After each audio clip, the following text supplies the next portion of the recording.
Good morning. Ngasi sagon se numit ko sagon se numit ki card ki message haipeta email se adu sagon se numit ko number se aham bada number 25 lere aduga kala dana yellow gumba kai gumba da minus na bibi ko aduga akoina aina sum keno ma chak thong bada keno ma hapon haina ko hadi any yellow color ki pot ama hairaga di hadi machu ni khangde natraga akogi samna haibada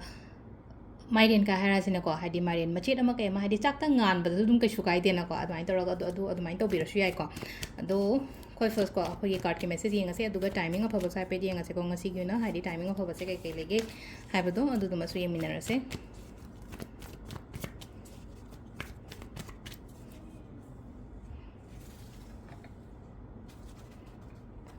sidagi three cards khatang lo those ko hadi card number 1 card number 2 card number 3 ko ahum sidagi ama khala se ko aham se consider ani shuba consider traga ahum shuba consider ko aham bakhan banga yenga se ko kai first card ta khan bangi se ko first card se ko hadi emotions control to ko ngashi gi oina haraga di shawbo khot po ro nuai ta ba khot ba phana le raga su ko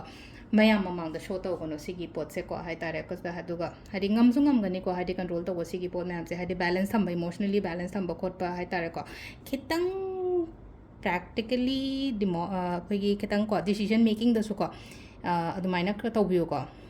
ꯀꯩꯅꯣꯃ ꯋꯥꯔꯤ ꯁꯥꯕꯗ ꯑꯣꯏꯔꯣ ꯈꯔ ꯀꯩꯅꯣ ꯇꯧꯕꯗ ꯑꯣꯏꯔꯣ ꯀꯣ ꯍꯥꯏꯗꯤ ꯄ꯭ꯔꯦꯛꯇꯤꯀꯦꯜꯂꯤ ꯈꯇꯪ ꯆꯠꯄꯤꯕ ꯍꯥꯏꯗꯤ ꯃꯤꯒꯤ ꯅꯨꯡꯉꯥꯏꯇꯕ ꯅꯠꯇ꯭ꯔꯒ ꯀꯩꯅꯣ ꯇꯧꯕꯗꯣ ꯑꯗꯨ ꯅꯠꯇꯕꯤꯗꯀꯣ ꯍꯥꯏꯗꯤ ꯁꯤꯁꯤꯅ ꯑꯩꯉꯣꯟꯗ ꯀꯔꯥꯏ ꯐꯥꯎꯕ ꯀꯥꯟꯅꯒꯦ ꯀꯌꯥꯝ ꯀꯥꯟꯅꯒꯗꯒꯦ ꯈꯣꯠꯀꯗꯒꯦ ꯑꯗꯨꯗꯣ ꯌꯦꯡꯊꯣꯛꯑꯣꯕ ꯑꯗꯨꯒꯤ ꯃꯇꯨꯡ ꯏꯟꯅ ꯍꯥꯏꯗꯤ ꯗꯤꯁꯤꯖꯟ ꯃꯦꯀꯤꯡꯒꯨꯝꯕꯗꯀꯣ ꯑꯗꯨꯗꯨꯃ ꯂꯩꯔꯦꯀꯣ ꯅꯝꯕꯔ 2 ꯀꯣ